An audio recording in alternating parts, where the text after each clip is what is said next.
నమస్తే, welcome to the view point. కష్టపడి సంపాదించిన డబ్బులను బ్యాంకుల్లో సేవింగ్స్ అకౌంట్లు, ఫిక్స్డ్ డిపాజిట్లు, రికరింగ్ డిపాజిట్లలో దాచుకుంటారు. అవసరమైనప్పుడు వాటిని తీసుకుంటారు. వాటికి బ్యాంకులు వడ్డీ చెల్లిస్తాయి. అయితే డిపాజిట్ చేసి ఎవరూ క్లెయిమ్ చేసుకొని డబ్బు పెరిగిపోతుంది. పబ్లిక్, ప్రైవేట్ సెక్టార్లలోని బ్యాంకుల్లో జూన్ 30, 2025 నాటికి ఎవరూ తీసుకొని డబ్బులు ఏకంగా 6,703 కోట్లు ఉన్నాయి. స్వయంగా కేంద్ర ప్రభుత్వమే పార్లమెంటు వేదికగా ఈ విషయాన్ని వెల్లడించింది. ప్రభుత్వ రంగ బ్యాంకులతో పాటుగా ప్రైవేట్ బ్యాంకుల్లోనూ అన్క్లెయిమ్డ్ డిపాజిట్లు పెరిగినట్లు తెలిపింది. ఆ వివరాలు తెలుసుకుందాం. Reserve bank of India data ప్రకారం ప్రభుత్వ రంగ బ్యాంకుల్లో జూన్ 30, 2025 నాటికి అన్క్లెయిమ్డ్ డిపాజిట్లు 58,330.26 కోట్లు ఉన్నాయి. ఇక ప్రైవేట్ సెక్టార్ బ్యాంకుల్లో 8,673.72 కోట్లుగా ఉన్నాయి.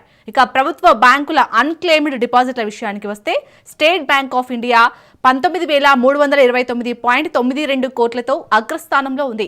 ఆ తర్వాత పంజాబ్ నేషనల్ బ్యాంకులో 6,910.67 కోట్లు, కెనరా బ్యాంకులో 6,278.14 కోట్లు ఉన్నాయని కేంద్ర ఆర్థిక శాఖ సహాయ మంత్రి పంకజ్ చౌదరి రాతపూర్వకంగా సమాధానమిచ్చారు.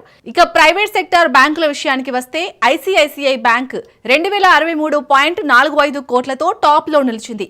ఆ తర్వాత హెచ్డిఎఫ్సి బ్యాంకులో 1,609.56 కోట్లు, యాక్సిస్ బ్యాంకులో 1,360.16 కోట్ల అన్క్లెయిమ్డ్ డిపాజిట్లు ఉన్నట్లు కేంద్ర మంత్రి తెలిపారు. మరోవైపు మార్చి 31, 2025 నాటికి బీమా సఖీ పథకంలో మొత్తం 1,48,888 మంది మహిళలను నమోదు చేసుకున్నట్లు కేంద్ర మంత్రి తెలిపారు.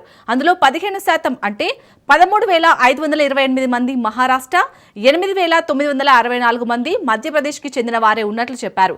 బీమా సఖీ ఏజెంట్లందరూ 3 నెలల ట్రైనింగ్ కి వెళ్తారని, స్కీమ్ నిబంధనల ప్రకారం అపాయింట్మెంటే ఇస్తామన్నారు. మార్చి 31, 2025 నాటికి బీమా సఖీ పథకం కింద గ్రామీణ ప్రాంతాల్లో 60.13% ప్రీమియం సేకరించినట్లు చెప్పారు. 25% గ్రామ పంచాయతీలు కనీసం ఒక బీమా సఖీ ఏజెంట్ను కలిగి ఉన్నాయని తెలిపారు. గ్రామీణ ప్రాంతాలకు ఈ పథకాన్ని తీసుకెళ్లాలన్న లక్ష్యాన్ని ఇది సూచిస్తుందన్నారు.